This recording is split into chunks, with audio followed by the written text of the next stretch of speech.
Hello, I'm Sensei Alex Kakio, and the title of today's talk is Hoarding Toilet Paper in Response to the Coronavirus. But before we get into that, I'd like to remind you to subscribe and hit the notification bell. That way you'll be notified when I post talks in the future. Also, my book, Perfectly Ordinary, Buddhist Teachings for Everyday Life, is available on Amazon. I posted a link to a sample chapter in the description for this talk, if you'd like to check that out for yourself. So, as the coronavirus pandemic continues, things continue to get scarier. I personally live in a state where we are no longer allowed to go outside. We've been told to shelter at home, meaning that if we're not essential personnel, medical professionals, for example, or if we're not buying food or medicine, if we're caught outside, we can be fined or even thrown in jail. So that's a big deal. And it's been interesting studying my mind, studying how I respond to this, and also seeing how other people respond. I was in the supermarket a week and a half ago, even before this happened, and there was a person in front of me who, by my count, had something like 200 rolls of toilet paper in their cart. Now, I did a little mental math, and unless my cat gets into the bathroom, a single roll of toilet paper lasts a very long time. So I can't imagine why they felt like they needed 200 rolls. So I thought about it, and what I arrived at is the second and third Noble Truths of Buddhism. Now, the second Noble Truth of Buddhism states that suffering is caused by desire. And the third Noble Truth of Buddhism says the way to end suffering is to end desire. And I always get some pushback whenever I tell people about these tenets because desire is a natural part of life. We get hungry, we desire to eat. We get tired, we desire to sleep.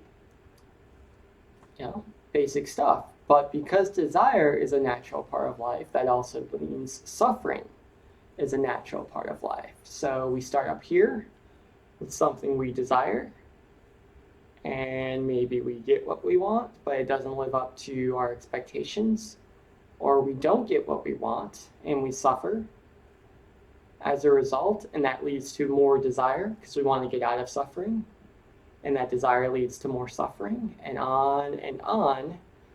And that endless circle is what we in Buddhism call the cycle of samsara, or the cycle of suffering, and our practice is learning how to break that cycle.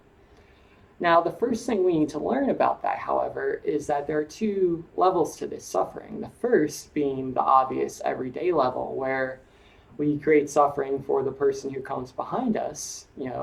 They can't get toilet paper because we took it all, but we also create suffering for ourselves because maybe the first time we look at all that toilet paper in our house, we feel really good, and everything else is out of control, but that TP problem, that's solid. My butt will be clean from now until very far into the future.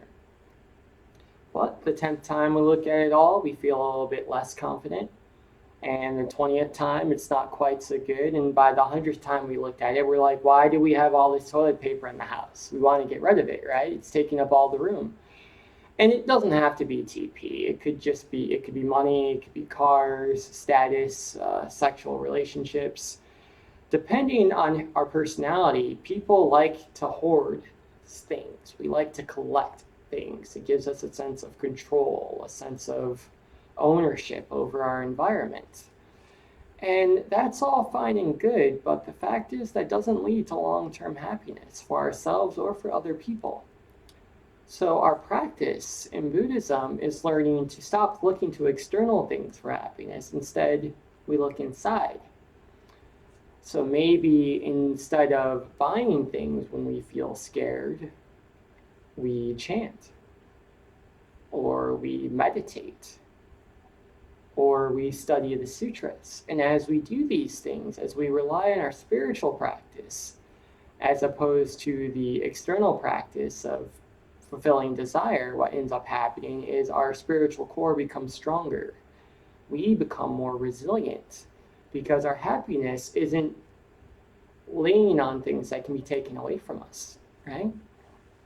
So you can imagine the difference between building a house on sand and building a house on solid rock, right? You have a house both ways, but depending on what you build it on, decides how much peace you have at night as you sleep in that house. So as we learn to take happiness from within ourselves, not external things, we can enjoy those external things a lot more. We can enjoy the toilet paper, we can enjoy the car, we can enjoy the relationship. Because if it goes away, we know we're okay without it. So that fear is no longer there, that fear of loss, that need to control and hold on to things, that need for attachment is gone. And as we learn to take happiness from within and instead of without ourselves, we also become able to practice generosity. Because if we're able to feel that sense of safety from our internal spiritual practice, well, now I can leave some toilet paper on the shelf for the next person. Or I can donate money to a charity. Or I can be truly happy for someone who's successful, even if their success is greater than mine. Because again, my happiness isn't based on my desire for success. My happiness comes from my spiritual practice.